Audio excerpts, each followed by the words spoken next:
आजच डाउनलोड करा आणि तुमच्या आवडत्या मालिकांचा आनंद लुटा।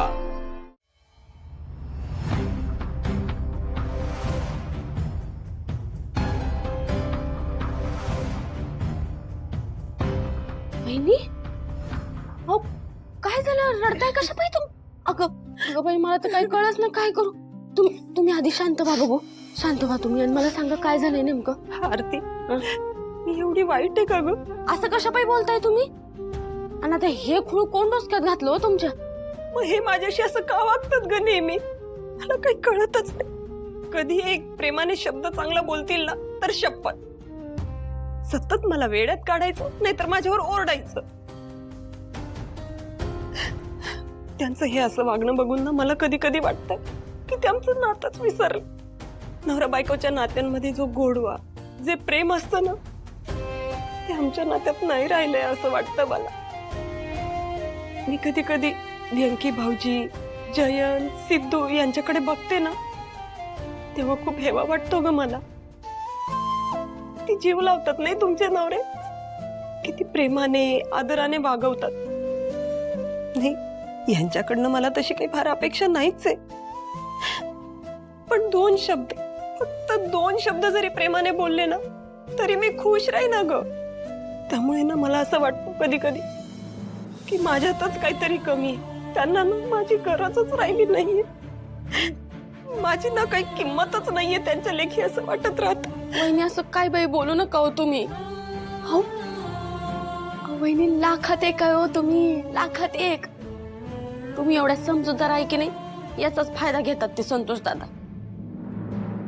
नाही तर मला सांगा, त्यांच्यासारख्या माणसाला कोण खपून घेतला असतो? पण त्यांना काही या गोष्टीची जाणीवच नाही बघा, संतोष दादा पण ना। वहिनी, माझ्याकडे आहे की नाही एक रामबाण उपाय आहे, पण उपाय असला जालिम आहे की नाही का कणकाच पडते बघा या आयुष्याचा। कोणतं ग? सांगू काय?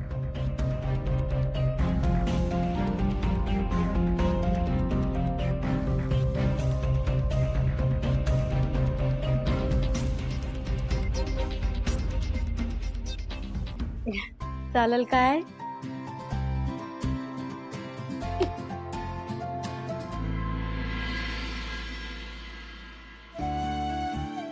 अहो आला? हो लक्ष्मी, एक का? मिनिट हे पण ठेवून दे। अहो, एवढे पैसे घरात कशाला?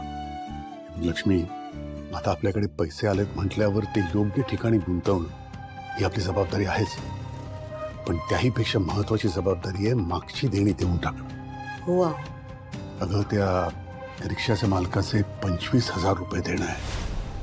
बरं, एक काम करा, तुम्ही ती नुकसान भरपाई दिलीत ना, मग मला सांगा, आपण पुढे बघू। साहेब माझं ऐका ना। किल्ली द्या। त्यावेळेस देणं शक्य नव्हतं, कसे देणार, पैसेच नव्हते ना, पण आता मात्र सगळ्यात आधी मी त्याचे 25,000 देऊन टाकणार। अगदी बरोबर। अगं, काही झालं तरी रिक्षानेच आपल्या पडत्या काळात आपल्या संसाराला हातभार लावला होता। अगदी खरं आहे हो। त्यावेळी तुम्ही रिक्षा चालवली म्हणून आपल्या संसाराला केवढा आधार मिळाला होता। लक्ष्मी, यापुढे सुद्धा रिक्षाच आपल्याला आधार देणार आहे। म्हणजे? अगं, आपण बऱ्याच दिवसात शतपावलीला नाही गेलो, चल जरा जाऊन येऊ। हे काय नवीन? चल ग। बर, ठेवते।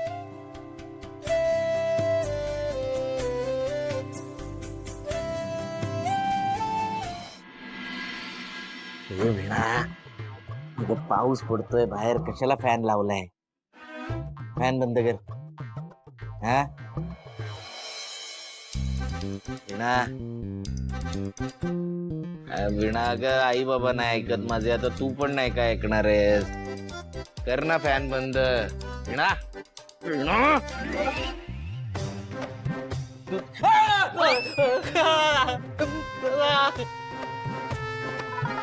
तू इथे काय करतोय? घाबरलो ना मी। माझी बायको वीणा, हा तिचं काय?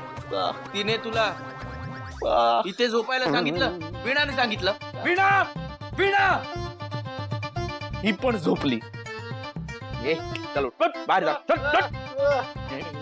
बाहेर जा, बाहेर जा, बाहेर जा, चल. माझ्या बाजूला झोपायचं नाही इकडे. बाहेर जा, बाहेर बाहेर.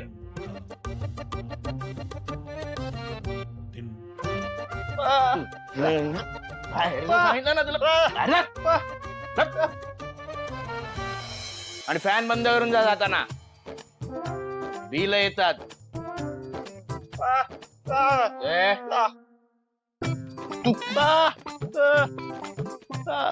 वेंकी, वेंकी, ए वेंक्या उठ, उठ.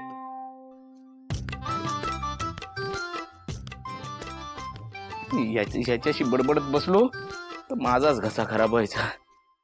ह्याच्या बाजूला झोपू, ही वीणा पण ना. ए ए तिकडे सरकून झोप. हा. शी.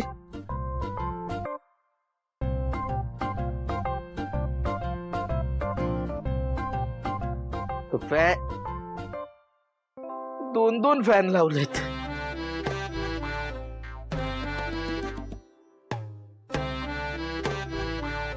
बघितलं ना बहिणी, आली का नाही दादासनी तुमची आठवण.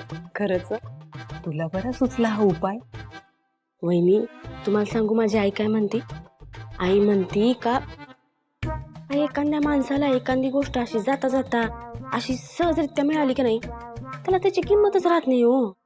मग अशा वेळेला आपणच आपली किंमत दाखवून द्यायला नको का. खरंच करायला लागते वहिनी. बरं ऐका, आता इथनं पुढं काही दिवस तुम्ही माझ्या संग माझ्या खोलीत झोपायचं. हुश. हा मग त्याला काय जाते, तर माझ्या संगत राहायचं. मग तुम्ही फक्त बघा संतोष दादा तुम्हाला हुडकत हुडकत कशी येतात तुमच्या माघारी. नाही आलं ना माझं नाव बदला. हसत राहो वहिनी, अशा भारी दिसताय तुम्ही.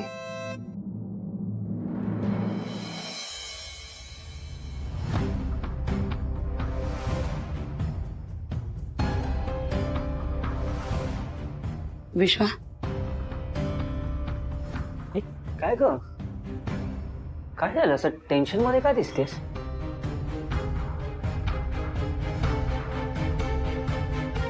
हे घे, यात तुझ्या आत्याबद्दलची सगळी माहिती आहे.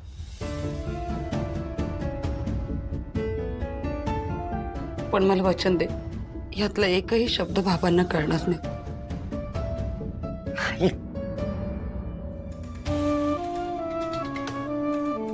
आई थँक्यू सो मच. तुला माहिती नाही तू माझी किती मोठी मदत केलीस.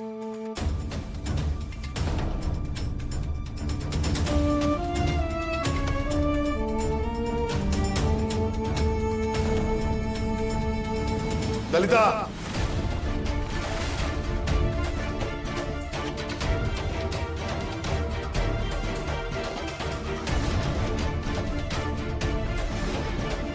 काय करताय तुम्ही?